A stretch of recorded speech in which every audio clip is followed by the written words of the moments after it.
and welcome to Montclair News Lab. I'm Bernice Dagwa, and we're so excited to be back in studio this semester. Here's what's coming up on this week's episode. First, Red Hawks in quarantine share their experiences with campus isolation. It was horrible. It was so bad. Then, we take a look at vaccine hesitancy among New Jersey's first responders. Everything being as safe as possible should be, the biggest goal. Later, we discuss being back to in-person learning after the tight COVID restrictions of last year. Something no one talks about is that how lonely college is. All this and more on Montclair News Lab.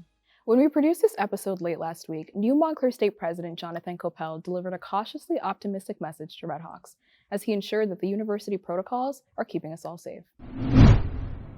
And yet at the same time, I want to express my hope for the future. We have also come together as a community to take care of each other. We see that in the over 90% vaccination rate. We see that in the compliance with the mask requirement. All of these things are about caring for one another.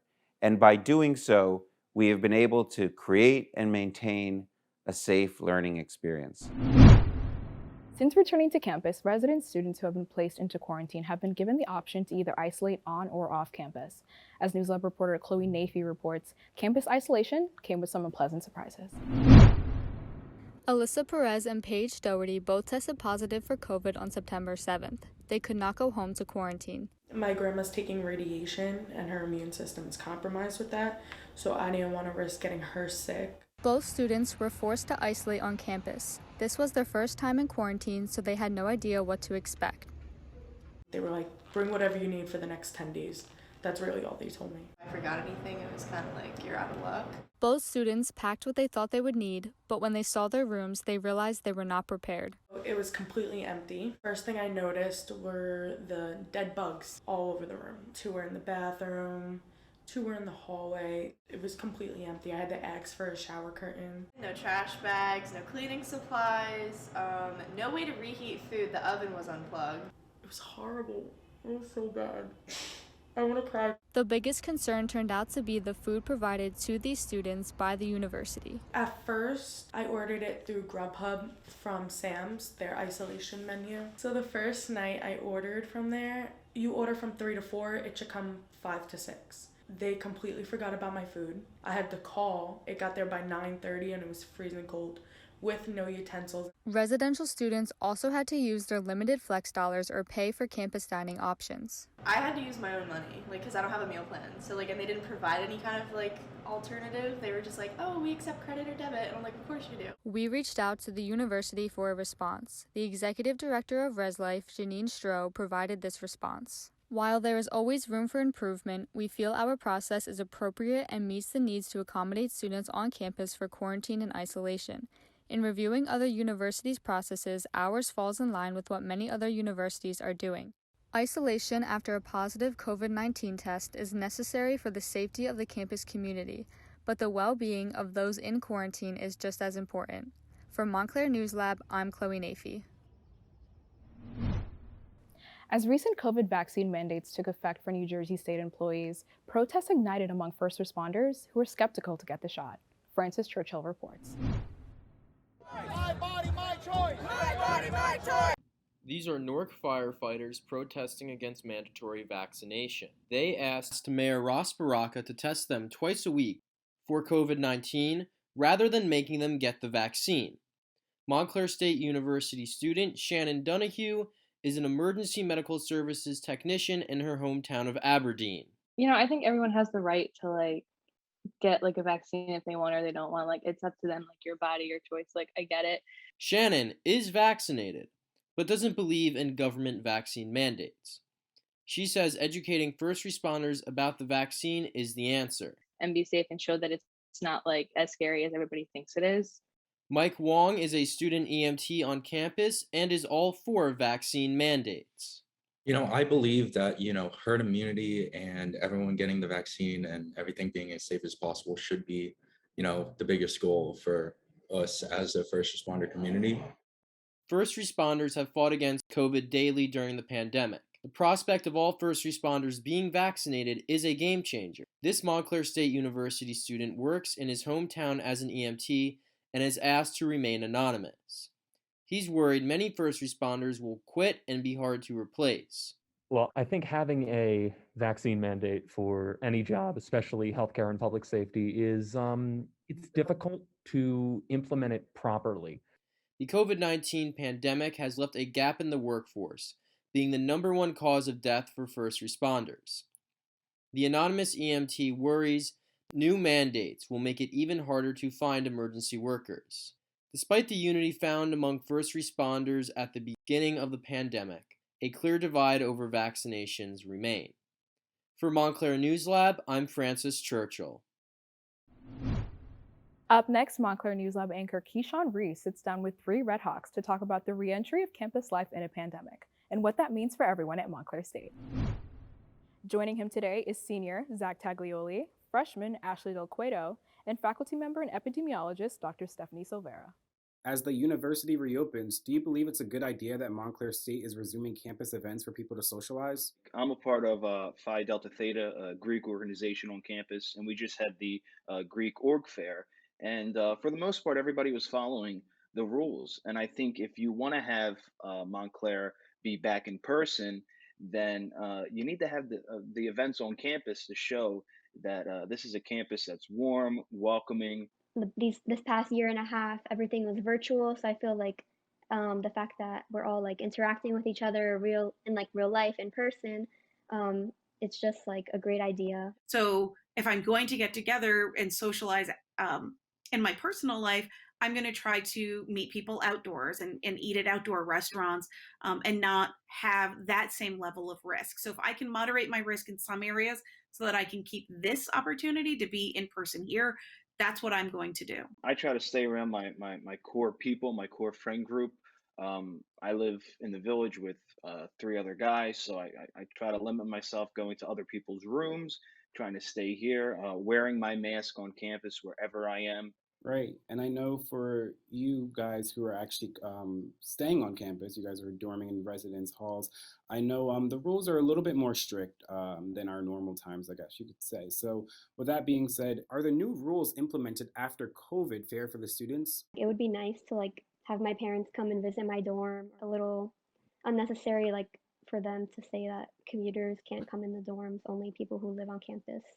I find that having that restriction on only people who live on campus is essentially like not giving us that social atmosphere that we're used to. But on another hand, I can understand why the campus is implementing that. So do you guys think that your mental health personally has been affected because of the transition back to campus?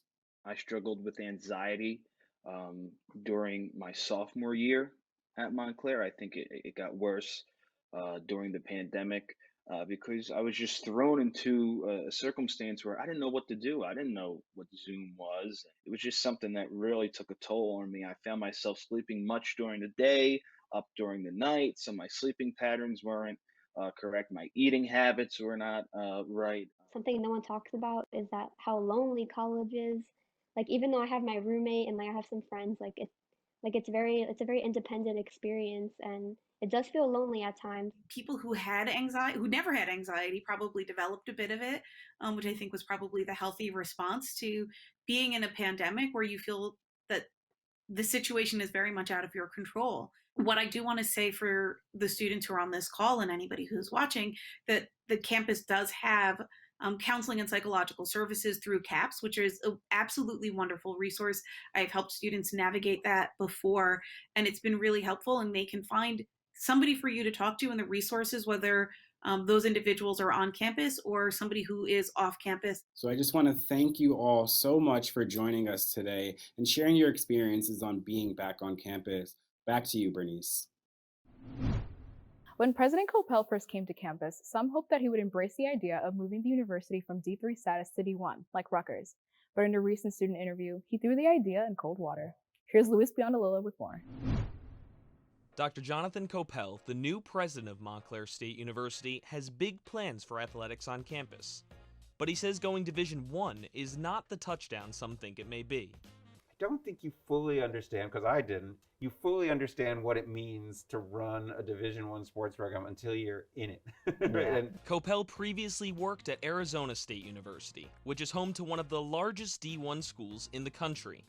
His resistance to Montclair State becoming one comes down to a single word: money. You spend $400 million to get to be Division I for the privilege of then figuring out how to come up with $100 million every year. In 2019, over 200 colleges spent millions of dollars each on their D1 athletic programs, and many of them didn't see a return on their investment. Rutgers University spent over $100 million of their own money in 2019 and just barely made a profit.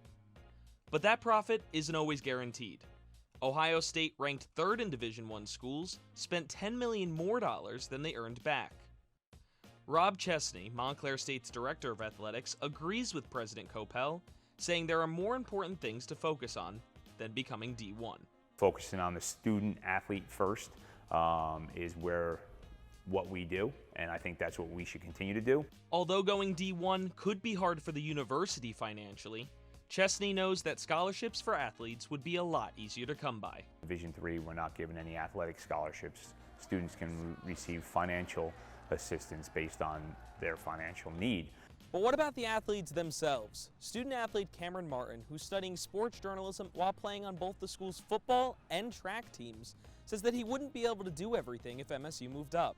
And I'm able to expand my horizons and not be focused on just one thing all the time. If Montclair State ever decided to become a Division I school, the process could take up to 10 years and hundreds of millions of dollars. For Montclair News Lab, I'm Louis Biondelillo. Okay, count to 300. That's a lot, right? Now imagine winning 300 games. Jack Bartek, a Red Hawk Sports Network reporter, tells us about one MSU coach who did just that. Lining the walls of the Panzer Athletic Center are banners, each one celebrating conference champions of Red Hawks past. Little room remains on the women's basketball banner, thanks largely in part to 6 consecutive championship victories from 2013 to 2018.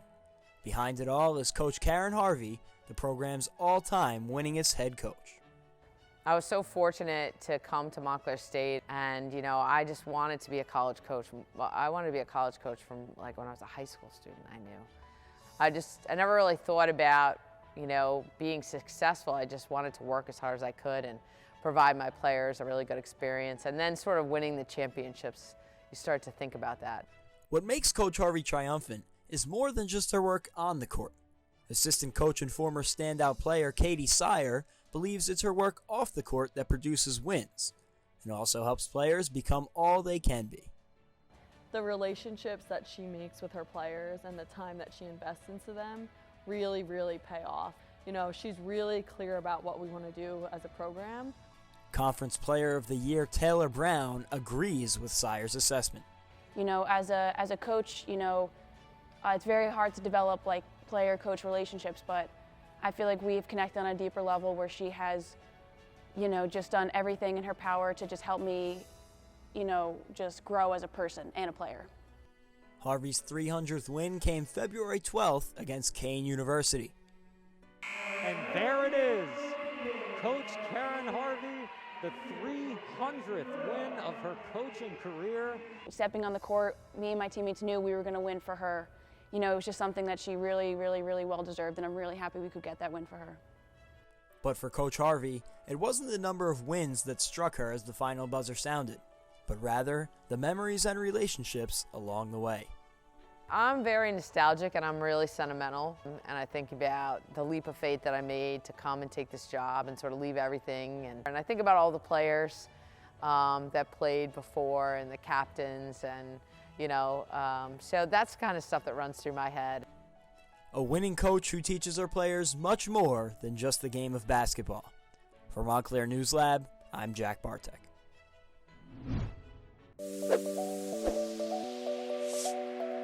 Follow us on Facebook and Instagram at Montclair News Lab, on TikTok at montclair.newslab, and check out our website, montclairnewslab.tv, for more. That's all for this week on Montclair News Lab. I'm Bernice Dagwa. Thank you so much for joining us, and we hope to see you again next week for a brand new episode. Stay safe out there.